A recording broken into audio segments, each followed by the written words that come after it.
Hello and welcome to AI Market News by LM. We're kicking off the week with global markets in absolute turmoil, and it's all centered on one massive question. Are US stocks really staring down the barrel of a 35% crash? Let's dive right in. So as Asian markets open for business, a sea of red just washed over US futures.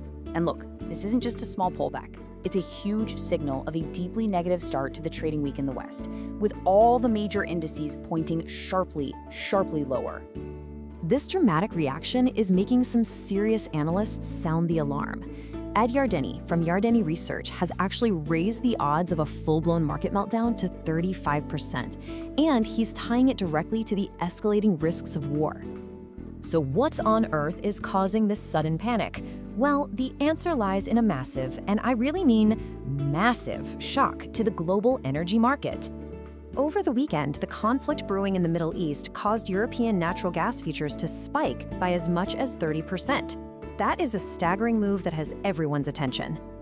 And you can see the immediate impact right here. What this chart is really showing us is energy traders scrambling to price in a prolonged conflict, one that could seriously mess with supply chains for months, maybe even longer. It's the exact same story over in the crude oil market.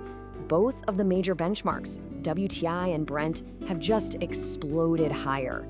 We're talking double-digit percentage gains as key Gulf producers have to start curbing their output. Now, this energy crisis, it's not happening in a bubble. Oh no. It is sending some violent shockwaves across every single asset class, all around the world. Let's just hop over to Asia for a second and see how this is playing out. Major stock indexes, especially in countries that need to import a lot of energy, like Japan and South Korea, have completely plunged. The KOSP in South Korea fell so hard, 8%, that it actually triggered circuit breakers. So in this kind of classic risk-off environment, what do investors do? They're dumping other currencies and rushing into the perceived safety of the US dollar. We are seeing it strengthen big time against both the euro and the yen. Right now, the dollar is the undisputed king. But you know, this brings up a really interesting question. In all of this chaos, the usual safe havens, the places investors typically run to when they panic, they're not acting like they're supposed to. Yeah, instead of rallying, gold is actually selling off, and bond prices are falling, which, remember, pushes their yield higher. This is a huge clue. It tells us the market is being gripped by some serious fears about inflation from that oil shock, not just a simple run for safety.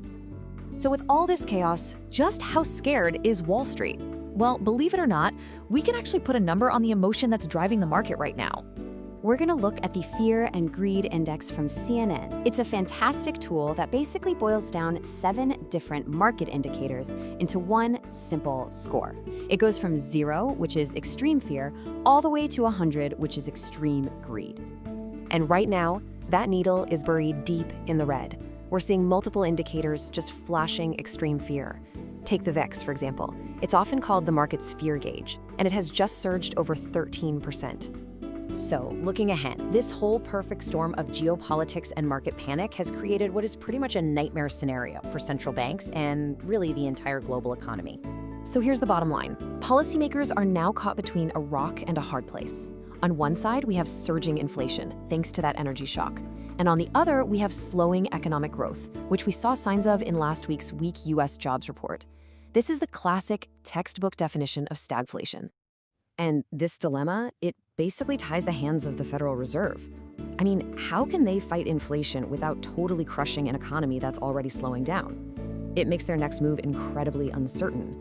And for now, it pretty much keeps them on the sidelines. Because of all that, we should all be paying very close attention to the upcoming economic calendar. Looking at the schedule from investing.com, data points like the New York Fed's consumer inflation expectations this week are going to be absolutely vital for any clues on how this crisis is hitting the broader economy. And this all leaves us with one final pretty provocative thought as we head into this chaotic week. In a market that's totally paralyzed by fears of both inflation and slowing growth, where do investors even turn when the old safe havens just aren't safe anymore? This video is automatically generated by NotebookLM, an AI-powered tool. The reference sources used in the summary are listed in the video description. As this content is AI-generated, there may be errors in proper names, pronunciation, or unnatural speech. This video does not provide investment or trading advice. Please make investment decisions at your own discretion. Thanks for watching. Don't forget to like and subscribe.